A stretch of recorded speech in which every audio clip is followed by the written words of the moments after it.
Welcome to Tech Topics brought to you by Cybervenger. We help keep small businesses stay protected and compliant with cutting-edge cybersecurity and IT solutions. Hello everyone, my name is Andy. I'm the Managing Consultant for Cybervenger. Today we're going to do another deep dive into the 110 controls of the NIST 800-171 standard. If we look down here, today's control is 3.13.14.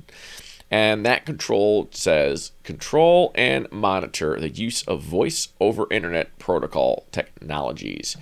VoIP has different requirements, features, functionality, availability, search limitations. We're compared to plain old telephone servers, blah, blah, blah.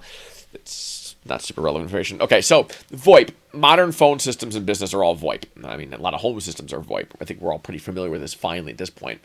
But it is not quite as secure by default as a POTS line was. A POTS line was pretty good in terms of eavesdropping because you have a straight connection out to the phone company, and that usually was fairly secure. Although I wonder in today's modern security landscape if that would even actually hold up because you had plain analog. I don't know. Let's not talk about POTS. Nobody uses it anymore. VoIP, however, does have some problems with it. It's packets going across the internet. It could hypothetically be intercepted anywhere between you and the voice your phone company server, your what do they call that? SIP, your SIP provider. So it's important to make sure that you use some kind of VPN. And if you're using a VPN, you want to make sure you're using FIPS approved encryption to get out there and that kind of thing.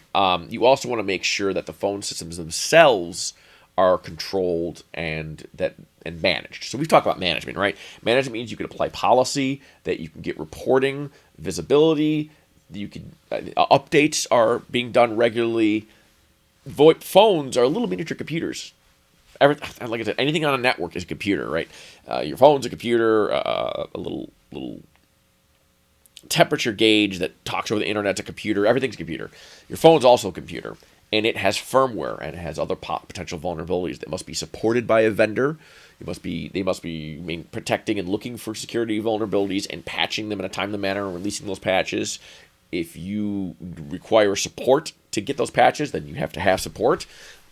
That kind of thing. That's what they mean by control and monitor. Really, they mean manage. I keep using the word manage for. So your VoIP devices have to be, if you have an internal VoIP server, like a Mitel box or something like that, that also has to be under support and monitored, and it has to be managed, it has to be protected. I can't imagine not having some CUI come across the phone wires, right? I mean, hypothetically, if you had an enclave that had no phones, nobody in there talk about CUI outside of it, and there's no phone usage, I guess you wouldn't need this. You could apply without having to do any controls, but I mean, realistically, your phone system is a potential weakness. And you should probably talk to your phone provider about what kind of security chops they've got, right? Are they up to the task of helping you comply with this particular control? Your phone system is another vulnerability. It's a vector that's often overlooked, and a lot of my customers have run into wouldn't even thought of phones as a big deal. Previous control, we talked about video conferencing. They went out stuff turning on from remote. That would play into this too, right? I mean, can you just dial into an office and open a phone conversation without someone picking up? Some phone systems did that.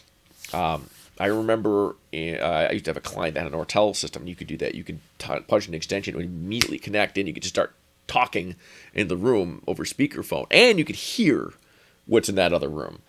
Not one of my favorite features from a privacy security standpoint, but those kinds of things exist that would play into this as well. You want to make sure that no one could just call one extension and have it connect without someone choosing to answer it, because then you could listen to meetings and listen to people talking about CUI or having conversations. That's a no-no. So that's all there really is to this particular control. There's probably a lot of more technical details we can go into, and maybe I'll make another video at some point about the cybersecurity risks involved with VoIP. But that's an area you have to explore if you want to comply with the control 3.13.14. And that's all I got today on this one, and I hope to see you all in the next video. Thanks for watching.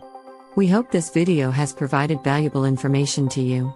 Be sure to share this video with other small business owners to spread the word about the importance of cybersecurity.